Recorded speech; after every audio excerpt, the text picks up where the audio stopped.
Hello, I'm Stephen Robinson. Welcome to the Play Typer Guy podcast. Joining me today is author Matthew Manning, and I'm very excited to have you on, Matthew. Thank you for joining me. Yeah, thanks for having me.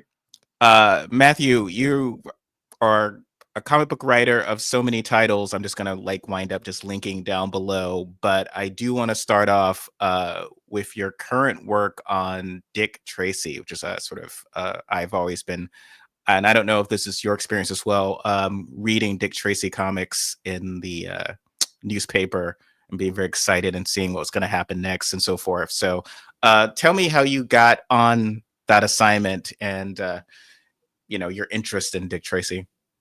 Yeah, I've been a Tracy fan since when the movie came out. That kind of converted me. And they had our library. I grew up in the middle of nowhere, Ohio, and so the only there were and back then there weren't very many graphic novels in any library, but in Ohio it was really limited. But they did have some Dick Tracy collections, so I got to read, and they were like best of. So I got to read the best of the best right from the get go.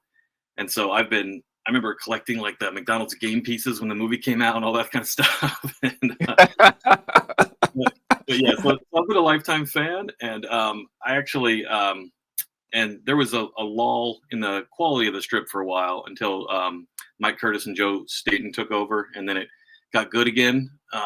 And so at that point, it was probably like every time I'd see Joe at like Comic Cons or something, I'd be like, "Hey, can I do a guest stint on Tracy?" And they'd started doing these things called Minute Mysteries, which is a name from the old Tracy comics, which were just like one-page mysteries in the old comics. That was mostly like filler material back in the day, and it'd all be in between the actual reprints of the newspaper comic strip. And so they were doing Minute Mysteries on the actual daily comic strip, and they'd have like a guest artist normally for 2 weeks, and sometimes guest writers. And so ever since, I just kept asking Joe, and then finally Joe retired, and I was like, oh, there goes that.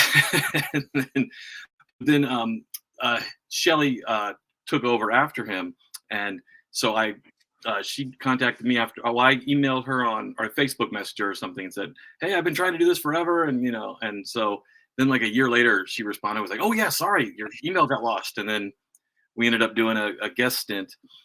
And what was really odd was the artist that they paired me with, I knew from when I used to live in Brooklyn. And we had done, right after college, I had done a seasonal shift at a Barnes & Noble I guess, where was it? It wasn't Park Slope, but it was somewhere over, back then.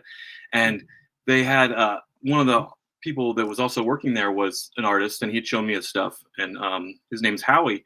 And then all of a sudden, he, in recent years, has been doing a Dick Tracy. It's called like H.C. Noel's Rogues Gallery on like Instagram and everything. And he's got thousands of followers. And I found him again on there.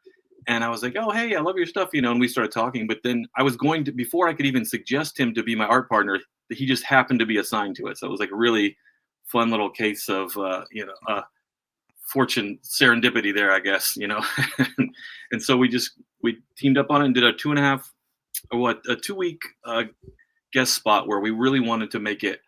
It's because Dick Tracy is not really a mystery strip. It's more of it always used to be the criminal did a crime, Dick Tracy discovered it, and then there was like a big chase, and that was always the real fun part where the criminal would just be tortured and fall into chimneys, and there was a beehive in there, all sorts of like insane. And that was kind of like the weird sick humor of Chester Gould, the original cartoonist. And so it didn't really lend to a mystery, but we kind of cheated a little bit. We did a mystery, but then we also introduced a new villain, and we don't reveal who the villain is yet. So we're hoping we get asked back to continue, because we do know who it is. So awesome. You mentioned the movie, I think 1990, Warren Beatty. I was a fan of that as well as a teen. Obviously in the days, for those of us who remember, where comic book movies or movies in that genre are very hard to come by. So that was very, obviously I like the first Batman movie. It's very much a Burton film. I'm a big Burton fan. But Dick Tracy, I've always, as a comic book fan, as a part of me that always wished I'd gotten a Batman or even a Superman movie that really so leaned into the icon, I mean, you have Pacino and all these actors, like really it's selling the comic book and the form and the outfits. It was a really lot of fun, and you get Sondheim and Oh Madonna. yeah. So as a musical theater fan, a Madonna fan, and a comic book fan, it had everything. Though I feel like it's I wouldn't say been forgotten, but it's one of those things that I don't think is referenced as much now. But Yeah, I think it really holds up. I've watched it a couple times recently, even before I did the strip, because we wanted to capture a little bit of that and mix that with your classic Chester Gold kind of style. So, and it's so heavily stylized. It's like Sin City before Sin City. Like there's even a mhm. scene where he's like fighting Steve the Tramp, and you see the shed that they're inside, like Oh rocking, yeah. like exaggerated back and forth, and it's completely like what Frank Miller would have done in Sin City. And it's like, well, that got a lot. People got that joke, but I don't think people got the joke of Dick Tracy, or not, just didn't get what it was doing. Not necessarily like it wasn't making fun of the material, it was embracing it.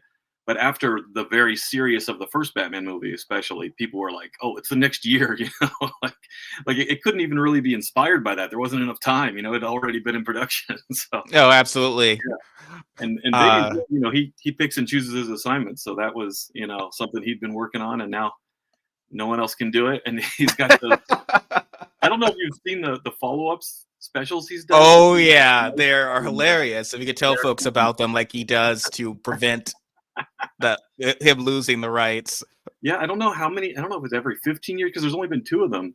But yeah, and then he'll do like a TV special where he's just being interviewed as Dick Tracy, and then all he does is make fun of his movie. Like, especially the last one, it was Dick Tracy zooms in, and so he was on a Zoom call, and the whole time he was just like, "Oh, what was Beatty thinking with this scene? What was he thinking with this scene?" It's just like him complaining, and there's like barely entertainment value except as like kind of like what the hell's going on kind of thing.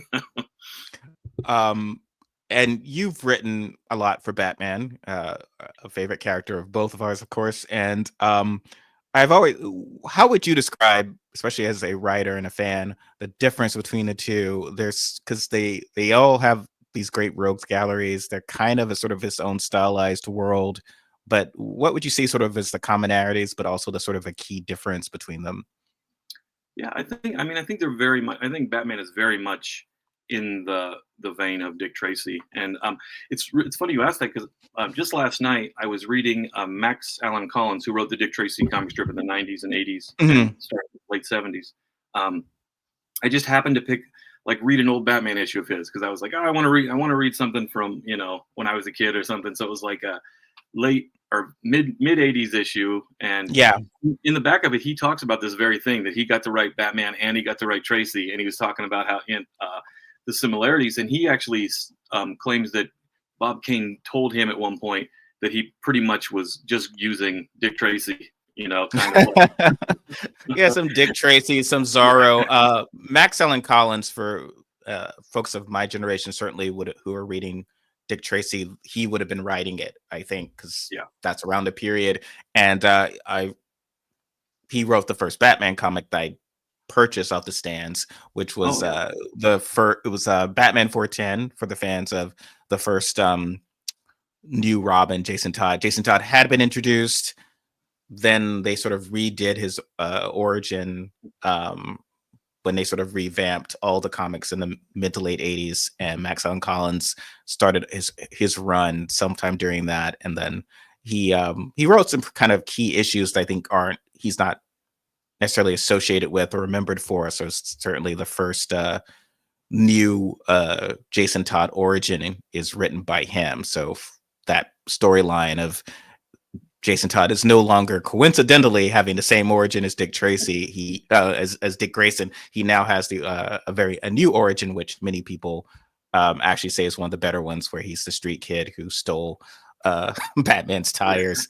yeah. So that was the run he did. He didn't stay on the series for long. Then came Jim Starlin, and I think there's often a sort of um, kind of a retroactive sort of Mandela effect, where people just think that the whole kind of new Jason Todd storyline is Jim Starlin, who obviously wrote a very different, very sort of hard edged 1980s yeah, Batman, whereas Max Allan Collins was kind of there were still moments where he would use Batman when you say chum or something. He was kind of figuring out, I guess, because it was a weird period, right? Like, who is Batman now Oh yeah, and that's right after Dark after, Knight? yeah. And that this issue that I was reading yesterday was Batman 402, which is the first Max Allan Collins issue, I guess. And I just picked it. Yeah. I actually had that same thing. I was like, oh, I want to read one of the Starlin issues. And I was like, I think this is a Starlin one. I started reading, I'm like, oh no, this is. But Starlin drew it, which is odd. Yeah. So, but yeah, and even then, it's kind of like, because Dick Tracy has a lighter tone because it has to be now, which is so funny because Dick Tracy started out like the Chester Gold stuff is so violent and so over the top for what you'd see in the, like, you wouldn't see it on television, a lot of it, like there would be scenes where I think it's it's Brow who, when he dies, he gets impaled because he's a Nazi, and he gets impaled on a flagpole, and like his body slowly falls down the flagpole, and it's like an American flag is flying because Mm. it's like, it's really It's gruesome. brutal. Yeah, and there's a lot of that, and so it's interesting that all of a sudden now, especially just working on Dick Tracy, they even have style guides of like, okay, Tracy can't shoot at anybody unless they shoot at him first. There's these in-house rules, which just would have made him so angry back then. But they actually, some papers moved the Chester Gold strip from the comic page to like a different section of the paper because it was that violent, and they didn't want kids to see it because the kids would turn right there to the comic section. But so by the time Collins was writing Tracy, they'd already really softened it, and so he was kind of in that between, like, not sure how to write these darker characters. And this was before Collins went on to do what, History of Violence and Road to Perdition, those kind of Mhm. books for I guess it was Paradox Press, I think. And now they're under the Vertigo imprint, or I'm not sure, but Yeah. for DC's imprints. So he got to be a little bit more, and then he writes tons of crime novels. But his Batman was a little bit in between. Although I did notice something in this issue that caught me off guard, because again, I haven't read it since I was a little kid. And there was a line where like Batman's like, "We don't kill," and Robin's like, "Well, you've killed in the past," and Batman's like, "Only in self-defense." And I'm like, oh, that's kind of Yes, that was like a weird. I remember that line as well because of being, at the time, a 12-year-old fan. Like, I don't think so. I don't think Batman. You're thinking of a different Batman. He doesn't actually kill. Though I don't know if that was because, again, the timeline of when Dark Knight was occurring.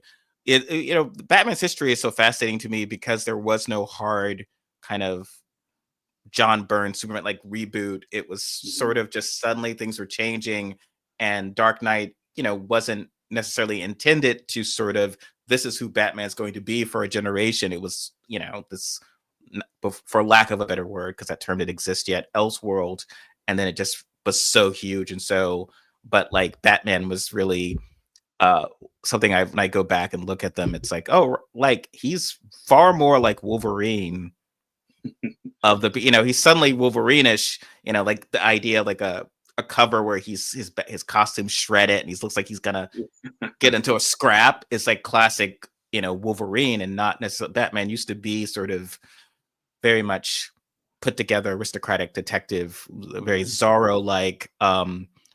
And there's fun to that. I mean, that's, as someone who's written Batman, right? Like he's, Tracy is very much, I would think, kind of a time period and a style, but Batman has a lot of, obviously there's Adam West show, and then there is the Bruce Timm cartoon, and there's so much you can kind of do with the character and to do different things with them, it seems, right? Like you can kind of Yeah, explore him. and that's one of the main differences too between. I barely answered your last question about what the differences and things, but that is one of the differences, is that Tracy has been he's been pretty pretty much the same character throughout the years, and so that's why, one of the reasons why when we did our spin on Tracy, we really wanted a retro feel. So it's kind of like this weird time that doesn't exist. So people have smartphones, but they're driving old-fashioned 1940s type cars, and it's like, because certain things just fit Tracy. Everybody has to wear hats, like, but whereas Batman has been reinvented so many times, and I think because even though they're both kind of like this law enforcement figure, Batman works. He can keep being reinvented, really, no matter what the politics are. Like he can, like just recently, he went from being a billionaire to a millionaire to kind of like be like, look, I'm not that rich, that sort of thing. Whereas as Tracy always has to be a cop, and making a cop a hero in today's world is, you lose a lot of the audience. It's not really something, do we need to make police officers, more, like more propaganda, as they call it, that sort of thing. Whereas if you do classic Tracy, you can be like, okay, this is, something that takes place in its own little world, without like without modern day issues or any day, because like those kind of things, were ignored back then. Topics that probably should have been, addressed were completely ignored. But if you take place in this kind of little fantasy world where this doesn't exist, it's the same thing with Batman too. I don't like when Batman's too much in the real world because, like, I think the recent shift from billionaire to millionaire makes no difference. It's silly, just because in Batman's world he is like a good billionaire, which I don't think exists in the real world. like he's literally used his fortune to defend the planet against alien attacks and fund the superheroes, and he has all these a billion charity programs. So he's like this billionaire that actually has a moral code, which if you have $1 billion, I don't know if you can have a moral code. It's kind of like if you can have that much money and not like see a need for it elsewhere. But because he became richer over time, right? Like because originally his father was a billionaire, or he was called a millionaire, and then it became, oh, we got to keep him up at the times. He's got to be super rich, and so we make him a billionaire, and it's like, and it doesn't necessarily work in the real world, but in a world where white Martians are attacking the planet, it's probably an okay, Well, his father was a doctor, so once you establish him as old money, then he becomes like, even the idea that his father is still working and is doing stuff like helping people. They do a lot to make him the good billionaire. Try to soften that up. When I kind of like where then he is often, as a billionaire, his opposition tends to be another rich person who is not so good. So I've liked when they've had him face off with Lex Luthor occasionally. I like the Court of Owls because they're sort of bad old money, and that he's part of it, sort of allowing that context. So it's not just I think is somewhat of a cliche that I don't necessarily like, because it's more complicated than that. But it's not just a rich guy beating up poor people, which can be kind of weird. But I do like where he's pitted against other forms, the aristocracy, and taking them out. I think if you recall the TV show Batman Beyond, where he's in the future, it's him originally. Derek Powers, who was the villain Blight, was the bad billionaire. And that actually, to what you're saying about the good, thematically, Batman is in certain ways, and I think the Nolan films did this as well. He's kind of the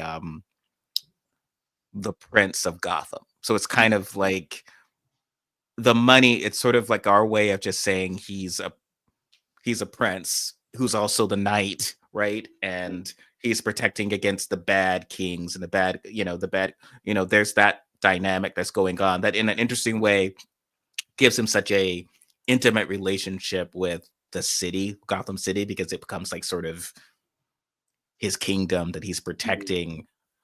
Even more so, like Superman, for instance, with Metropolis, his connection to that is often less intimate. I think even the most recent show, Superman and Lois, he wasn't even living in Metropolis anymore. So whereas Batman and Gotham are so closely tied together, that actually makes me ask, you've written for Superman as well, right? Like you've done some stuff for... I've done I actually just finished a book about Superman that's not officially announced yet, so I can't really talk about it, but it will be coming out when the new movie comes out. But and I've done a bit. I haven't done as many comics as much of Superman as I'd like to. I think my favorite book I did on Superman, though, is called it's just called the Superman Files, because I did a book called the Batman Files, which was 300-page, like, what if Batman kept like a war journal type thing, or like a scrapbook, essentially. Like, he's really into crafts, so he keeps that his entire career. And the Superman book is what if the Legion, the team from the future, Brainiac 5 from the future, is recording all of Superman's history because he's a historic figure by the time that the Legion comes around.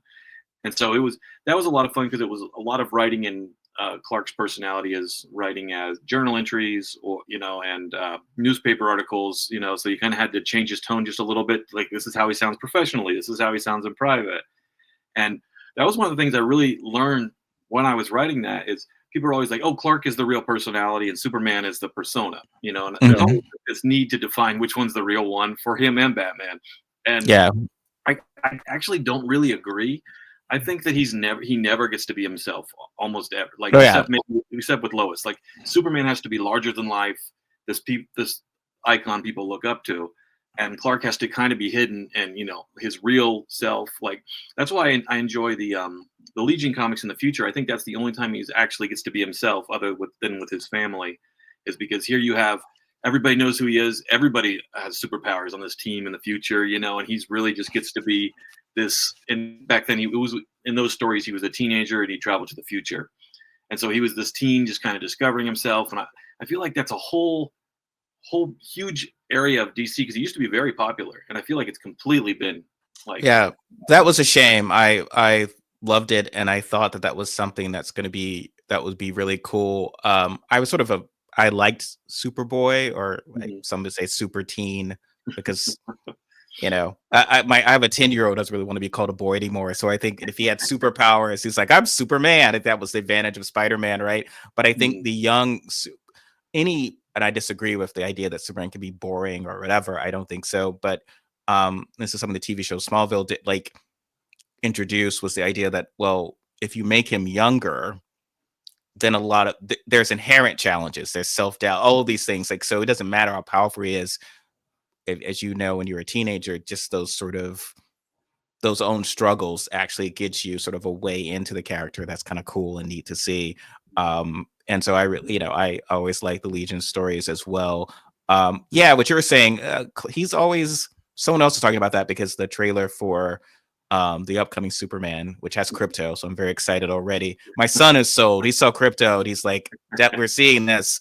Because again, like everyone who said we need to get, like, talk to a 10-year-old. A 10-year-old is like, I want with a fun dog. But that actually, when you talk about like to be himself, I think crypto, what's great about that story is the idea of, yeah, like as a kid to imagine, especially we're parents, right? To be like 8 or 9 and not really be able to play with other kids because you're constantly afraid of hurting them. You're constantly trying to, like, you can't cut loose. You can't do a lot of kid stuff. That was sort of who Clark has always had to be, was sort of to be extra careful and extra careful, right? And crypto represents that idea of like this playmate who he can kind of roll the universe with and throw rocks with and play with, and to be himself. And I think anything that kind of gets at that idea of like, oh, here's where he really gets to cut loose, to be who he is, especially as a kid, is something really kind of cool and innocent about that. Yeah, and I think that's why the Legion was a lot of fun because it was like this whole group of people, and they Yeah. did bring back for just a real that 2-year cartoon that they did, Superman and the Legion of Superheroes, and Yeah. I got to write 3 issues of the tie-in comic to that, and Oh, wow. Great. originally I was supposed to write like every other issue at one point, and we don't know what, like, the editor promised a lot of people every other issue. It turned out we found out. Yes. That's weird. Bad math. Yeah. It's a Yeah, shame. But but that was a fun series to write just because we could, what it was that weird. You could play with the future a little bit too because even the cartoon future hadn't been explored very much, and I also got to pitch my weirdest idea and get to do it. I got to do an entire issue about Arm Fall Off Boy, was a Legion reject character whose only power was that his arm fell off, and that was it. And so I got to tell his origin, and Sean McMahon, and it turned out incredible. Like he did yeah. such, and we actually, Sean and I have partnered. We've been working behind the scenes on a create our own project, and Sean he did a Game of You with Neil Gaiman. He did an issue of Alan Moore's Swamp Thing, and now he's doing something with me. So it's like it doesn't Yeah. feel like it. I'll take it. So, but we're doing a I create our own book that we're hoping to get out there at some That's point. awesome. I love the Legion of Substitute superheroes, of Oh just yeah, they were great. each of them with like bizarre powers that are often like useless or mildly annoying. Or it was like, if only Superman could just take the S off his chest and that was his only power, that would be one of them. I just liked it because they still tried. It's like, my arm falls off, but I think that I can help people with it, and is such a kind of cool thing.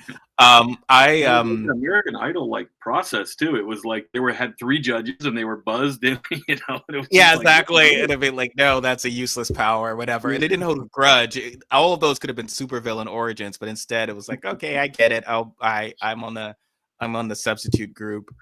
Yeah, they were back when those comics were for me as a kid only 20 years earlier when I was collecting in the late 80s, early 90s first started.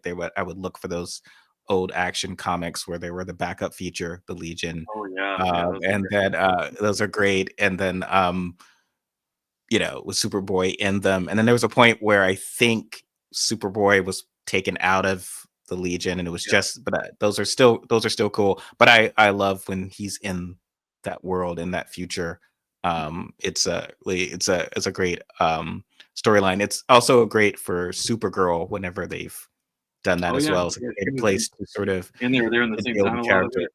Yeah. Yeah, exactly, to sort of explain away certain things. But yeah, it's the time we have left though, you're writing, so this is connect you probably, if you know anything about the movie, you probably can talk about it, but is this, or the what you're writing about, is it connected to the movie or just happened to be It's just a tied release date. into the movie? Yeah, it's another book that's more like a guide to the comics. So it's not really anything that's like it's not a fiction work or anything like that. It's kind of like another comprehensive because I've done tons of these, you know.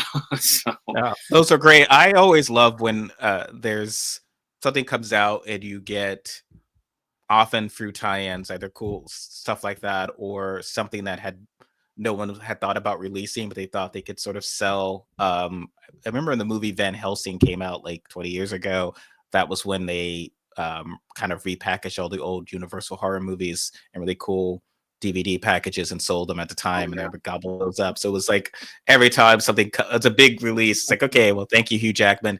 I don't really enjoy this movie, but I like all the tie-in stuff. But I think the Superman movie looks. I'm sure you've seen the trailer. It looks oh yeah. really cool.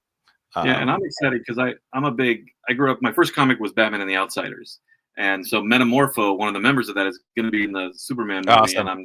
I'm just thrilled. It's I forget his name right now, but he's the guy that he's from Barry, and he's just like the perfect casting. It's like I forget his name on the show too, but he's like one of the main crime bosses in Barry, and it couldn't be a more fun. And actually, he played Mr. Zaz in the Gotham show. Oh, yeah, yeah. I know who you're talking about because I couldn't recognize him with what I was seeing. I love Metamorpho as well. When I was very young, I got the record, a seven Oh inch yeah, guys record, know the which theme was song. Yeah. it's Plastic Man on one side and Metamorpho fighting Fumo the Fire Giant, which I think is somewhere on YouTube you can find. But it was the same actor playing both Plastic Man and Metamorpho, and he played him the same way. So, like 8-year-old me just thought they were the same character for the longest time. Like somehow they were the same person. Like he's going by Metamorpho now. Okay, I'll roll with it. And he has these powers now. And then later I realized no, that they're actually very different. But both of those stories are fun, and people can, if someone wants to find them on YouTube. I'm very excited, that they are sort of doing that. I feel it broadens, especially with Superman. I think that's what was interesting about what you were saying with the Legion, because when you have other superheroes in the world, it really gives a chance for Superman to me to shine a little bit more as well, because it presents a very dramatic world. I mean, it looks like my son, who's also a Godzilla fan, feels like he's fighting Godzilla in it. It's like, I don't think it's literally Godzilla, but it's something. Yeah, Well, I can't wow, remember. it's I like feel like really, it's from maybe the All Star comics or something. I think that actual monster is from the comics.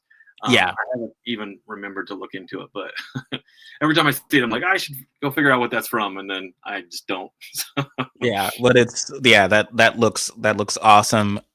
So what other projects do you have going on? Would you like to tell some folks about? Well, my big thing right now is I'm doing a book for John Carpenter, the filmmaker who did the Halloween movies, and Mhm. he does a comic book called he does a couple comics and for his comic line Storm King Comics, and so I'm writing a 6-issue series that's actually my own property that's called Pause, and it takes place. It's going to be in the next the next 6 issues of John Carpenter's Tales of Sci-Fi, and Awesome. yeah, and it's available. You can order it now. It's the first one. I think the order cutoff date is on the 27th, and but it's something I'm really excited about. It's something I wrote 15 years ago and then had to rewrite. So like I actually was this was going to be published by another comic company, and then the artist didn't draw a thing for an entire year, and then he had to be fired from it because it was a creator-owned thing, and so it was this big long process. And then a couple years later, I finally got the rights back, and then it was like one of these things where I just was grumpy about it, so I just sat on it and didn't think about it. And then I met Sandy King, John Carpenter's wife, who runs the Storm King Comics, and she had said, "Oh, do you have anything sci-fi?" And the editor that she put me in touch with was looking for specifically science fiction, and I said, "Well, I have this thing. It's a sci-fi thriller," and they both really liked it, and we went from there. And so it's going to be 6 issues, and if it does well, I'd like to tell 18 issues total. So we're really Awesome. hoping I can keep going with it. But yeah, the concept is it's set in New York City, and time stops completely except for one guy, and he's kind of like, well, why is everybody else frozen? And if he touches somebody, they become unfrozen, but he can't refreeze people again. So Mm. the idea is, if you could do anything you want in New York City, well, first, or do you just unfreeze it, try to unfreeze everybody and get things back to normal, or do you go stay in the finest penthouse in the city, just ignore the frozen guy in the corner, because food stays hot on plates, so you can go to the finest restaurants and just eat whatever they're having in the kitchen or whatever. And so it's kind of like, what do you do if New York is your playground? And it's very it's a slow pace at first, and then it really picks up because they unfreeze the wrong person at first, and then things go bad for a bit. So at least in our Oh, that first, sounds cool. yeah, yeah. Oh, And that there's a lot sounds more, awesome. coming after that. Yeah, so I'm really excited about it. But we'll have to see if the audience likes it. Well, but yeah, so it's called Pause, but it's under the John Carpenter's Tales of Sci-Fi. Oh, that's really cool. I love it has that sort of I thought that title especially reminds me has that sort of anthology comic feel from Mhm. those old EC comic, but obviously expanded out. But I've always enjoyed those as well, so I'll look out for those.